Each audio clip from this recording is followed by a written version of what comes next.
Hello दोस्तों, मेरे channel फिल्मी स्टोरीज में आपका स्वागत है। आपको 70s और 80s की हिंदी फिल्मों का एक विलेन याद है जो उस दौर की हर दूसरी फिल्म में गुंडा बना नजर आता था।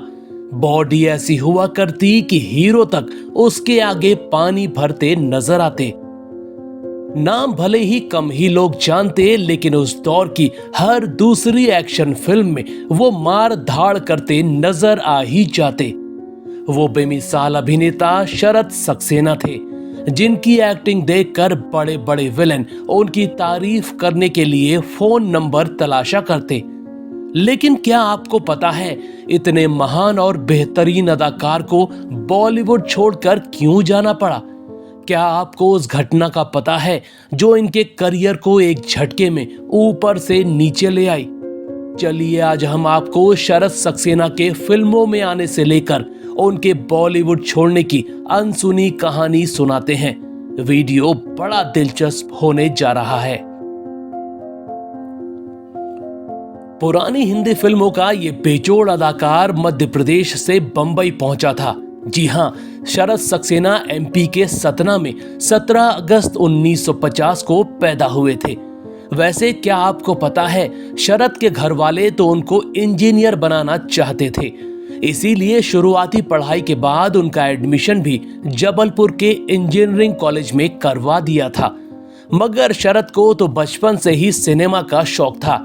वो हिंदी फिल्मों में काम करना चाहते थे, इसीलिए इंजीनियरिंग के बाद नौकरी नहीं तलाशी, सीधा पहुंच गए मायानगरी एक्टर बनने। अब उनको काम कैसे मिला, ये मजेदार किस्सा सुनाते हैं। 1972 में शरद ने मायानगरी में कदम रख दिया। कुछ पता तो था नहीं, बस हीरो बनने का सपना था। मगर जब यहां आकर हकीकत पता लगी तो समझ गए फिल्मों में चांस मिलना इतना आसान नहीं। फिर उन्होंने फिल्मी लोगों से पहचान बनाने का दूसरा तरीका निकाल लिया। एक कैमरा खरीदा और हीरो हीरोइन की फोटो खींचने का काम शुरू कर दिया। कमाई भी हो जाती और पहचान भी बनने लगी। एक दिन इनकी किस्मत ने साथ दे दिया। हुआ ये कि शरद शूटिंग सेट पर पहुंचे थे। वहां धर्मेंद्र के भाई वीरेंद्र मौजूद थे, जो अपनी दिलदारी के लिए मशहूर हुआ करते। शरद उनकी फोटो खींच रहे थे, तभी वीरेंद्र बोले, तुम भी फिल्मों में काम करना चाहते हो क्या? शरद बोले, हाँ, यही सोचकर बंबई आया था। वीरेंद्र बोले, अपनी एक फोटो मुझे दे दो। शरद ने उनको अपनी फोटो दे दी। उस फोटो को वीरेंद्र हमेशा अपने पास रखते। जिस भी डायरेक्टर प्रोड्यूसर से मिलने जाते, उनकी फोटो जरूर दिखाते। बस एक दिन काम बन गया और 1974 में पहली फिल्म का ऑफर आ गया। नाम था बेनाम। इसके बाद कुछ और फिल्में मिली, जैसे जाने मन, एजेंट विनोद और देश परदेश। मगर रोल ऐसे होते कि आते और चले जाते, कोई पहचान ही नहीं बन पा रही थी। फिर एक दिन वो फिल्म मिल गई जिसने पहली बार इनको पहचान दिला दी। हुआ ये कि फिल्मों में छोटे मोटे रोल करके इनकी थोड़ी जान पहचान सलीम जावेद से हो गई थी।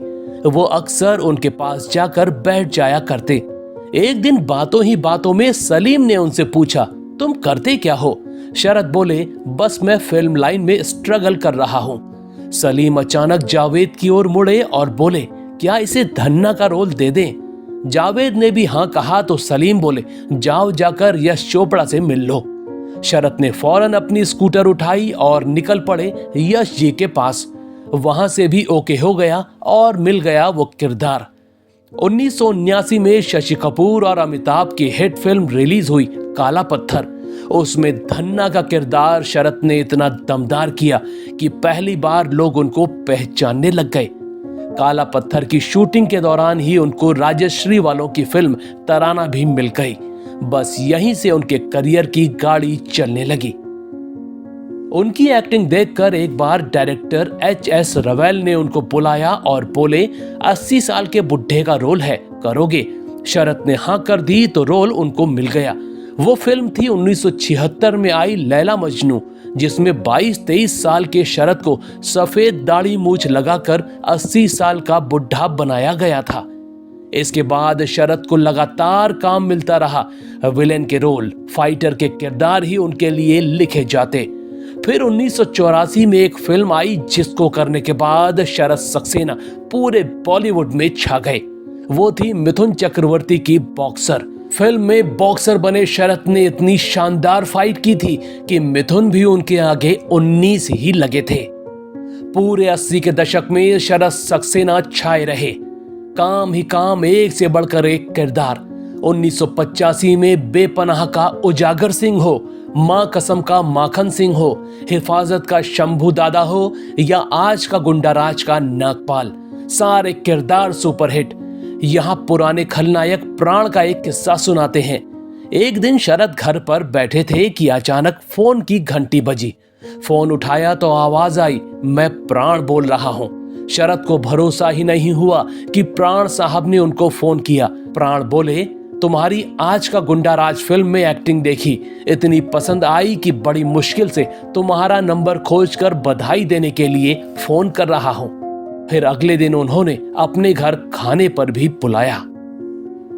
शरद का करियर पीक पर चल रहा था, खूब पैसा कमा लिया। दौलत इतनी कि उस दौर में पूरे बंबई में 3-4 लोगों के पास कंटेसा कार थी और शरद उनमें से एक हुआ करते। शरद की एक्टिंग का लोहा तो आमिर खान तक मानते थे। आमिर ने ही उनको जिद करके अपनी फिल्म गुलाम दिलवाई थी। इतना ही नहीं, अशोक कुमार जैसे महान अभिनेता भी उनकी अदाकारी के मुरीद हुआ करते। मगर दोस्तों, जिसकी एक्टिंग का हर कोई दीवाना था, ऐसा क्या हुआ कि उसको बॉलीवुड छोड़ने का फैसला करना पड़ा?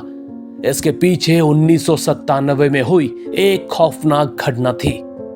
हुआ ये कि गुलाम की शूटिंग पूरी होने के बाद इनके पास कई ऑफर थे, मगर अचानक 12 अगस्त 1997 को खौफनाक खबर आ गई जिसने पूरे बॉलीवुड को दहला दिया। गुलशन कुमार की दिन दहाड़े हत्या कर दी गई थी। उनकी हत्या से हिंदी फिल्म जगत में ऐसा खौफ छा गया कि बॉलीवुड शटडाउन मोड पर चला गया। प्रोड्यूसरों ने नई फिल्में अनाउंस करना बंद कर दिया। फिल्म मेकर्स ने चल रही शूटिंग तक कैंसिल कर दी। पूरे बॉलीवुड में सन्नाटा छा गया। बस यही सन्नाटा शरद सक्सेना के लिए बदकिस्मती ले आया। उनको भी काम मिलना पूरी तरह से बंद हो गया। ये सन्नाटा महीनों नहीं, 3 सालों तक खिंच गया। 25 साल में पहली बार ऐसा हुआ कि शरद के पास 3 साल तक इक्का दुक्का फिल्मों को छोड़कर काम ही नहीं था। एक फिल्म मिली आगाज, जिसमें कैमरे के सामने गंजा होने की शर्त पर रोल मिला। मजबूरी में ये रोल तक शरद को करना पड़ा था, मगर इसके बाद उनको इतने घटिया रोल ऑफर होने लगे कि उनका दिल ही खट्टा हो गया। शरद ने अब बॉलीवुड छोड़ने का ही फैसला कर लिया। इसी समय उनको कमल हसन का ऑफर आ गया। रोल बड़ा अच्छा था तो शरद ने बॉलीवुड छोड़कर दक्षिण भारतीय फिल्मों में काम करना शुरू कर दिया। इतने बेमिसाल अभिनेता को जो इज्जत और किरदार बॉलीवुड में मिलने चाहिए थे, वो दक्षिण भारतीय फिल्मों में मिलने लगे। बस इसी के बाद से शरद सक्सेना ने साउथ में ज्यादा काम करना शुरू कर दिया। ऐसा नहीं है कि इसके बाद से बॉलीवुड फिल्मों में नहीं दिखे, मगर सिर्फ तब जब या तो फ्री होते या फिर किरदार अच्छा होता। मगर जो इज्जत हिंदी फिल्म इंडस्ट्री से मिलनी चाहिए थी, वो नहीं मिली।